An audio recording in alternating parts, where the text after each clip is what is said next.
గురుగారు ఇప్పుడు కార్తీక మాసం అనేపాటికి జనరల్గా ఏంటంటే మొన్న కాశీ బుగ్గలో కొంతమంది అంటే తొక్కిసలాటలో దైవ దర్శనానికి వెళ్తే తొక్కిసలాటలో కొంతమంది చనిపోయారు, 9 మంది అలా చనిపోయారు, కొంతమంది తీవ్ర గాయాలు అయ్యాయి. కానీ కార్తీక మాసంలోనే కదా పుణ్యకార్యానికి వెళ్ళే కదా, అట్లా మరి దేవుడు వాళ్ళనైనా కాపాడాలి కదా, ఎందుకు అలా జరిగింది? ఎందుకు కాపాడలేదు అంటే ఇప్పుడు ఒక టీచర్ క్లాస్లో పాఠం చెప్తోంది. ఇప్పుడు సంథింగ్ ఒక మ్యాథ్స్ టీచర్ మ్యాథ్స్ చెప్తోంది. 40 మంది స్టూడెంట్స్ ఉన్నారు. 40 మంది స్టూడెంట్స్ ఎగ్జామ్కి వెళ్ళారు. అందరు కూడా నోట్స్ తీసుకొచ్చారు. రోజు బాగా చదువుకునే వాళ్ళు బ్రహ్మాండంగా అటెంప్ట్ చేశారు. 40 మంది పరీక్ష రాశారు. దాంట్లో 15 మంది పాస్ అయ్యారు, 10 మంది టాప్లో ఉన్నారు, ఇంకో 15 మంది ఫెయిల్ అయ్యారు. ఎందుకు ఫెయిల్ అయ్యారు వాళ్ళు? మీరు చెప్పండి. మీ ప్రశ్న సమాధానం చెప్పేటప్పుడు మీరు నాకు ప్రశ్న సమాధానం చెప్పాలి. ఎందుకు ఫెయిల్ అయ్యారు అంటే చదువుకున్నట్టు నటించారు వాళ్ళు. కొంతమంది నటించినా సరే ప్రజెంట్ చేయలేకపోయారు. కొంతమంది ప్రజెంట్ చేసినా సరైనటువంటి తీరుగా ప్రజెంట్ చేయలేకపోయారు. దానివల్ల 15 మంది ఫెయిల్ అయ్యారు. అంటే ఇక్కడ తప్పెవరిది? టీచర్దా?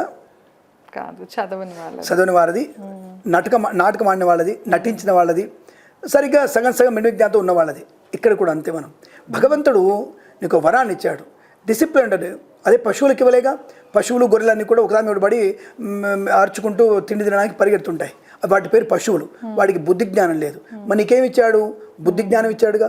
బారికేడ్స్ అని, లైన్ అని, మంచి జాగ్రత్తగా ఉండమని చెప్పేసి, ఆయన నిదానంగా రండి, జాగ్రత్తగా ఉండండి, ప్రశాంతంగా ఉండండి, ప్రసన్నంగా ఉండండి అని చెప్తున్నా వినకుండా ఒకరు తోసుకుని రావడం ఎందుకు? అంటే పశువుగా మారినవుగాను. ఆ క్షణంలో నీ బుద్ధి ఏమిటి? వికారం ఏర్పడింది నీకు, నీ పాపకర్మ పండింది అంతే. అది దేవుడిచ్చిందే. నువ్వు ఈ టైంలో పోతావరా, రైట్, నీకు టైం అయిపోయింది, పాశం వేసాడు, పోయావు అంతవరకు. దానికి ఒక ప్లేస్ ఏర్పాటు చేసుకున్నాడు. గుడి దగ్గర పోతాడా, గుడి దగ్గర కాపాడా అని సూడో నాస్తికుల మీద పడి ఏడవడం కోసం మీరు గుళ్ళనే కాపాడలేకపోయాడు. కాపాడతాడంటే ఎందుకు కాపాడతాడు ఆయన? నీకు రూల్ ఇచ్చాడు కదా, నీకు బుద్ధి ఇచ్చాడు కదా. మరి మక్కా వెళ్తున్న వాళ్ళ బస్సులు తగలబడ్డాయి, మక్కాలో జరిగింది.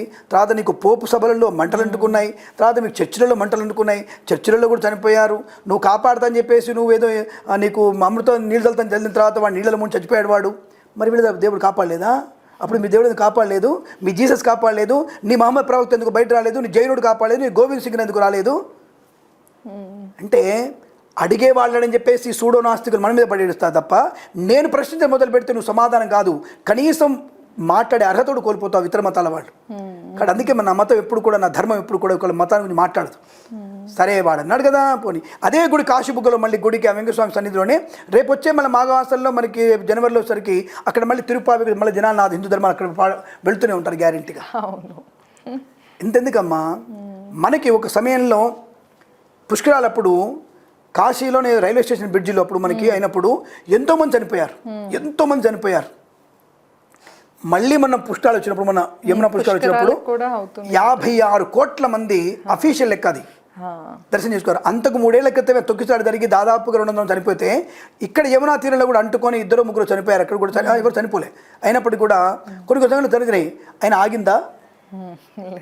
నా యమునా తీరంలో ఆగిందా? మరి అక్కడ దేవుడు ఎందుకు కాపాడవలేదు? నీ అక్కడ మూడింది. నువ్వు పద్ధతి పాటించకపోతే ఇతడు దేవుడు అన్నము, కూర, పప్పు, మాంసము అశుద్ధం కూడా పెట్టాడు, అన్నీ పెట్టాడు. నేను ఇవన్నీ పక్కన పెట్టి అశుద్ధమే నాకు బాగా తింటా అంటే వద్దురా, అది వాసన వస్తుంది, అది మంచిది కాదు, అది అసభ్యంగా ఉంటుంది అంటే లేదన్న రొట్టె అంచుకొని తింటున్నావు నువ్వు, అది నీ కర్మ. భగవంతుడు 4 చాయిస్ ఇచ్చాడు నీకు, యూ చూస్ యువర్ చాయిస్. ఆయన 4 పెట్టాడు నీకు, నువ్వు అదే చూస్ చేసుకున్నావు. నువ్వు నిదానంగా వెళ్ళమని చెప్పాడు, భక్తితో ఉండమని చెప్పాడు, నిదానం అని చెప్పాడు, ప్రశాంతంగా ఉండమని చెప్పాడు, ప్రసన్నం అని చెప్పాడు. లేదంటే పరిగెట్టు.